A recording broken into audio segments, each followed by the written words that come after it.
Hi, I'm here to introduce BioRails HTS, the Edge's high-throughput screening solution, to you. BioRails HTS is a high-throughput screening tool which automates the process of uploading and analysing large volumes of data to a BioRails task.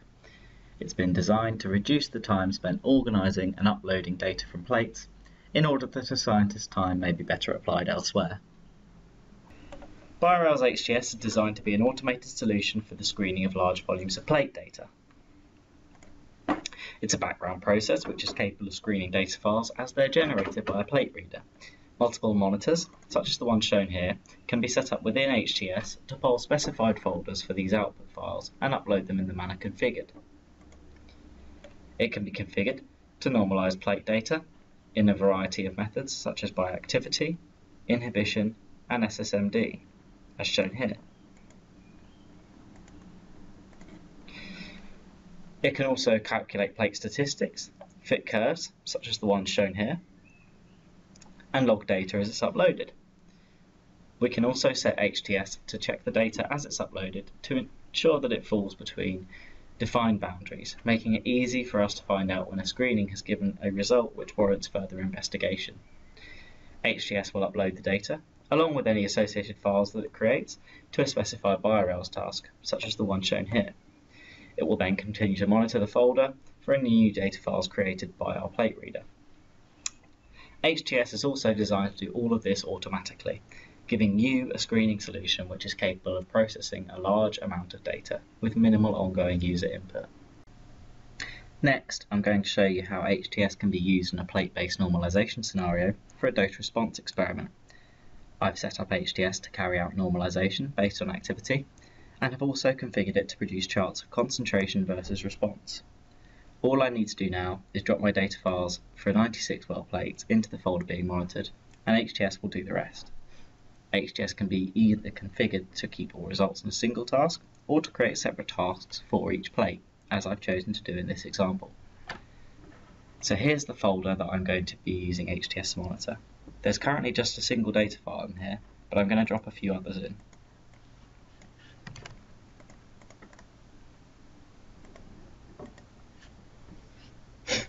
I'm going to set the HTS monitor to start polling that folder, and while it starts to do that, let's have a look at the data file. It contains concentration and activity data for this plate and a variety of batches that belong on that plate. It's going to now look through this data file, polling the folder, and create normalization results, concentration results, and curves which will associate with this plate and these batches. So let's take a quick look at how HTS is coming along. As we can see here, it's found 7 files in the folder,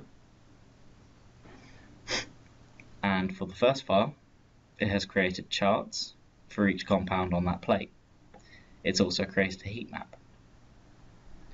It's uploaded all these to BioRails and given BioRails locations for each one. And now that this first task is completed, we can click on this BioRails location to see the relevant task. So let's have a look at that. As we can see, HTS has uploaded the results from the data files to BioRails and has calculated averages for the control wells on the plates, along with a heat map, IC50 values for every compound on that plate, and activity percentages for all the concentrations of that compound. All of this data has been stored in a single task, which we can now look up in BioRails to find the results for the compounds on this plate. We've also produced charts for each compound on this plate as well, as shown here, and IC50 values for each chart. Now that all the files have been uploaded, we can go to HTS. We can see that for each file in the folder, it has given a BioRails task location, and the status is moved to completed. However, the overall folder status is still monitoring, and it will continue to do this until I drop a completed.txt file, shown here, into the folder that's being polled by HTS. HTS will now poll that folder, and once it finds the completed.txt file, it will complete that folder and therefore that monitor. As we can see, HTS has now found that file and has completed the folder as a result. A plate reader can be configured to output this file once all of the plates have been run. That concludes this presentation. Thank you very much for listening.